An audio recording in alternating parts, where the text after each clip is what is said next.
dust has barely settled on what was a dramatic day in English football. Last week we saw some of the biggest transfers known in the world and the history of football. We saw Fernando Torres go for £50 million, Andy Carroll for £35 million. It just goes to show that days of big spending in football have never really gone away. And to discuss the issue of finances and the regulatory background in English football, I'm joined now by Professor Stefan Szymanski of Cass Business School.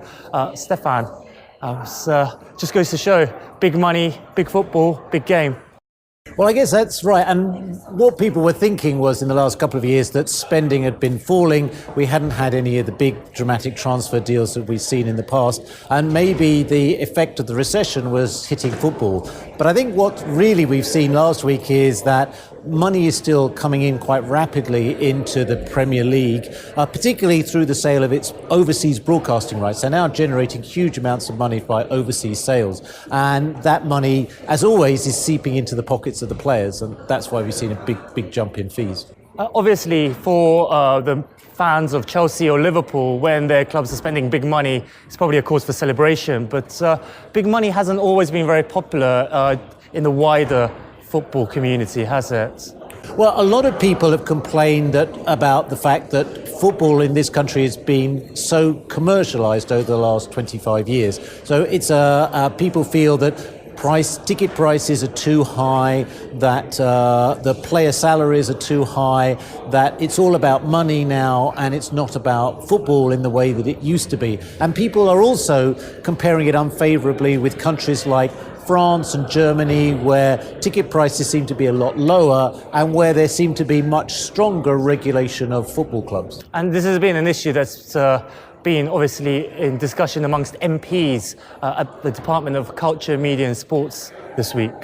That's right. Well, the government actually made a commitment to looking into the financing of football and to see whether football is being properly governed and whether anything can be done about debt in football and so on. And so the Department of Culture, Media and Sport, the responsible department, has set up a select committee to look into the state of football. And I, along with a lot of other people who look at the football business, were giving evidence to it this week. I mean, let's get down to the heart of the matter. What can MPs actually do to regulate football? I mean, what tools are available to them?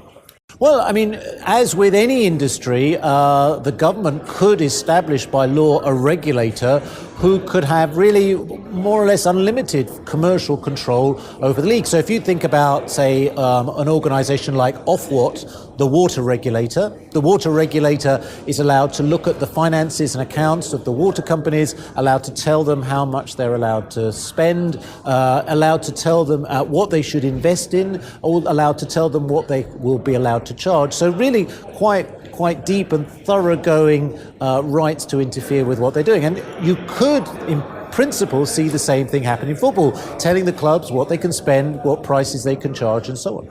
Obviously, MPs are often big football fans of their local community themselves, but government intervention is extremely frowned upon by the world governing body, FIFA. In reality, government intervention in English football would probably mean expulsion from the international game. Well, I'm not sure it would go that far, because if it was about financial regulation, it wouldn't necessarily be about how the game was played, but it would be about the financial rules relating to that. Of course, we've seen a lot of concern about financial regulation anyway. We've got the creation of the new financial fair play system by UEFA, which is going to regulate clubs participating in UEFA competitions. And there's been a lot of talk about extending that system throughout the whole football system. And maybe what the government is hoping is that they will, by holding this inquiry and by making a lot of loud noises, they'll press the football authorities into somewhat stricter self-regulation in the future. It's had a funny effect, though, this UEFA fair play in terms of finances, because it's due to kick in the summer, and we all thought that most of the clubs would be streamlining their spending ahead of it. It just goes to show that Chelsea, has totally bucked the trend, and Liverpool to some extent too. Well, and that is kind of surprising, and I think what it tells us is, I think, that the clubs have now had time to fully digest the rules, the rule book, which is an 80 80 plus page list of rules and regulations and how they're going to be applied. And I think their lawyers have figured out how they can get around them. And it's not surprising. You see this not just in football, you see this in all sports. When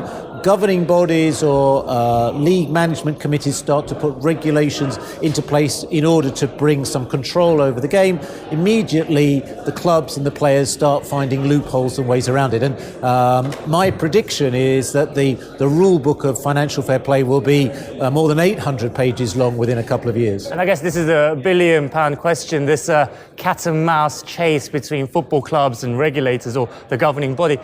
Who's ever going to win from it?